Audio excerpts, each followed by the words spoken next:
Em nome do Pai, e do Filho, e do Espírito Santo. Amém.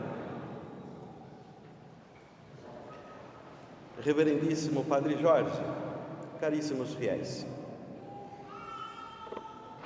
O texto que ouvimos do Evangelho é profundamente sugestivo para compreendermos a nossa missão, a nossa vocação aqui na Terra. É importante compreender que nós somos o corpo místico de Cristo. E como corpo místico de Cristo, todos nós temos a vocação, a obrigação de continuar a mesma missão de Cristo neste mundo. O Senhor veio para nos redimir e nos levar a contato, a união com o Pai Eterno. E o modo mais perfeito de viver a fé é viver a misericórdia. Porque, de fato, a vinda do Senhor nos trouxe isso, a sua misericórdia. Conforme estávamos ouvindo do Evangelho, um doutor da lei, com uma certa malícia no coração. É interessante que os doutores da lei, os fariseus, odiavam Jesus. Nem todos, mas na sua maioria odiavam Jesus. E Jesus dizia a todos que quantos profetas queriam ver aquilo que eles estão vendo, o Messias, queriam ouvir aquilo que eles estavam ouvindo, a verdadeira palavra de Deus viva. E não conseguiram ver, não ouviram, morreram antes, mas somente anunciaram a chegada do Messias. E é claro que os doutores da lei, os fariseus e toda aquela equipe de pessoas orgulhosas que eram líderes religiosos, ficavam sempre escandalizados com as palavras de nosso Senhor. E, no entanto, este homem, para provar Jesus com essa malícia no coração, quer dizer, vamos ver se ele cai em algumas das suas palavras. Então, era para provar Jesus. E assim, ele fez essa pergunta: o que eu faço para ir para o céu, para ganhar o reino de Deus? E nosso Senhor pergunta, o que está escrito na lei? Aí ele responde: amarás a Deus de todo o coração, de toda a tua alma, de todo o teu entendimento, e ao próximo como a ti mesmo. Aí Jesus responde para ele: então, faças isso e viverás. Vejam que a intenção dele é ver se Jesus cairia em alguma das palavras. Ainda não contente, porque Jesus não caiu nas palavras, mas repetiu as Sagradas Escrituras, ele ainda querendo se justificar, então quem é o meu próximo? Quer dizer, quem é o meu próximo para que eu possa amá-lo também de todo o meu coração? Aí Jesus conta uma parábola, e é uma parábola muito interessante, porque coloca alguns personagens curiosos. Um hebreu de Jerusalém, que ia descendo até a Samaria. Coloca também a figura de um sacerdote, do fariseu e de um samaritano. A problemática maior para os ouvidos deles era a figura do samaritano, porque os judeus odiavam os samaritanos e vice-versa. E assim vai Jesus narrar esta parábola tão importante para compreendermos a nossa própria vocação, o nosso chamado. E assim Jesus vai dizer que este judeu descia de Jerusalém e foi até a Samaria, mas na estrada o assaltaram. Não vamos imaginar as estradas de hoje. Não existiam carros, Ele estava viajando a pé. E no meio do caminho assaltaram, bateram muito nele e ele ficou machucado, praticamente abandonado e desacordado no meio do caminho. Mas é interessante a que Jesus vai referir-se.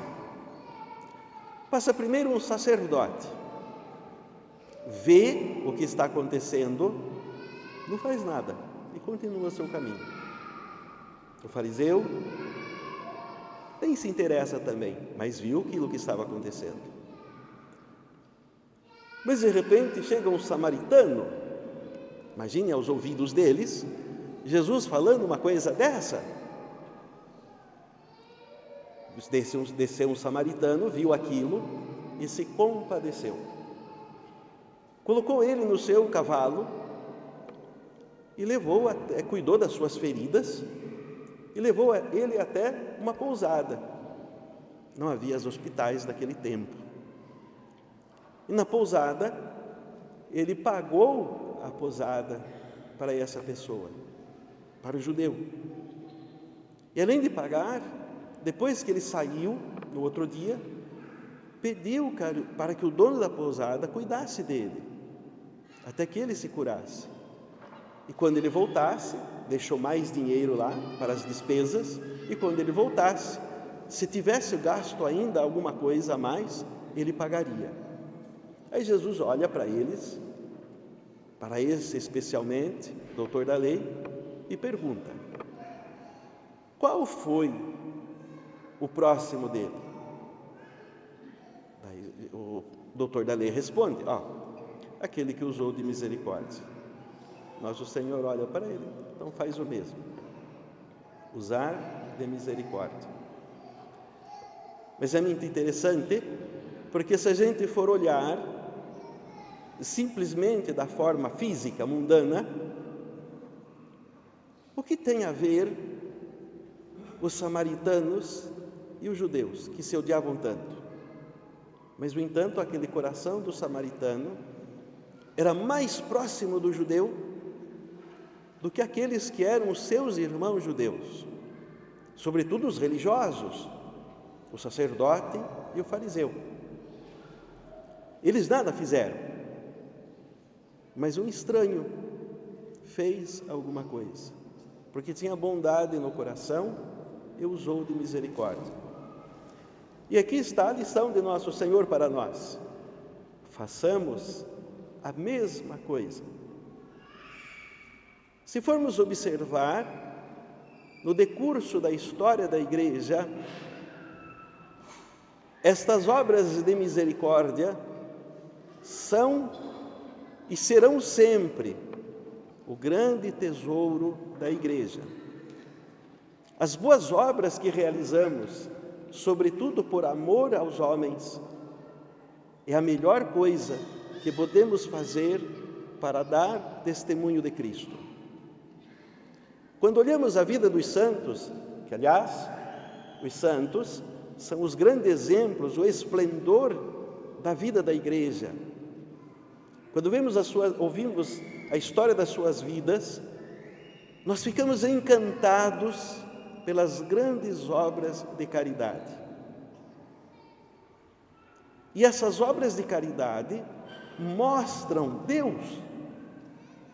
Não me esqueço, por exemplo, da frase de um mendigo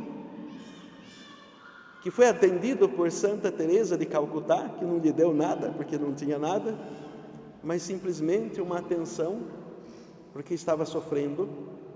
Ele vai dizer assim: eu vi Deus numa mulher. É muito interessante que quando nos inclinamos a socorrer as pessoas necessitadas, as pessoas que sofrem, Deus está agindo em nós, está mostrando à humanidade a sua misericórdia. Aliás, não foi isso que nosso Senhor Jesus Cristo fez conosco? E não é isso que Ele faz quando estamos no confessionário? Nos dá a sua grande bondade, a sua misericórdia. Por mais que o tenhamos traído, Ele nos perdoa e nos liga novamente ao Eterno Pai, nos dá novamente o Espírito Santo que quer habitar em nós. A mesma coisa devemos fazer como igreja. Se nós somos o corpo místico de Cristo, Ele é a cabeça. São Paulo deixa bem esclarecido isso. Jesus Cristo é a cabeça e nós somos o seu corpo místico. Significa que nós somos os seus braços, os seus pés, o seu coração. Somos o seu corpo, que continua desenvolvendo na terra a sua missão. Misteriosamente, Ele quer a nossa cooperação para derramar ao mundo a sua misericórdia. Quando ainda contemplamos a vida dos santos, que são os nossos exemplos, não precisávamos ir tão longe. Pensemos, por exemplo, numa brasileira que nos é bastante cara, a Santa Dulce dos Pobres. Quantos políticos corruptos se inclinaram à sua bondade? Quantas pessoas de coração fechado abriram o seu coração por causa da sua caridade? Quando vemos a sua história, uma brasileira, uma baiana, ficamos encantados como ela refletia Deus nas suas atitudes. Os santos são nossos exemplos. Se vamos ver também os grandes pais e mães de família, a bondade de socorrer além da sua família, mas também socorrer a família dos outros. Estar atento às necessidades dos outros. Gostaria até de dar um testemunho a esse respeito. Quando eu era muito jovem, não saía da casa dos meus padrinhos. Praticamente lá fui educado, especialmente na religião. E uma das coisas que entrou profundamente na minha alma, por isso é importante mostrar às crianças essas boas ações que fazemos, era a caridade dos meus padrinhos. É interessante que de vez em quando formava até uma certa fila de pessoas pobres pedir socorro. Ele era vicentino, meu padrinho. E eu também me levava para acompanhar os vicentinos nos atendimentos aos pobres. E ele fazia isso com tanta caridade. Minha madrinha, então, recebia aquelas senhoras bem pobres, que a gente dizia vinham das vilas, e ela recebia especialmente na hora do almoço. Elas gostavam de ir na hora do almoço, que ela cozinhava bem. E eu via que ela atendia essas pessoas com tanto amor, com tanta atenção, que ela esquecia do resto que tinha para cuidar e dar atenção a essas senhoras, da qual ela chamava minhas amigas. E como era bonito contemplar isso. E quantas outras famílias fazem a mesma coisa. Nós devemos nos recordar sempre, nós não somos protestantes. A fé protestante ensina a não ter obras.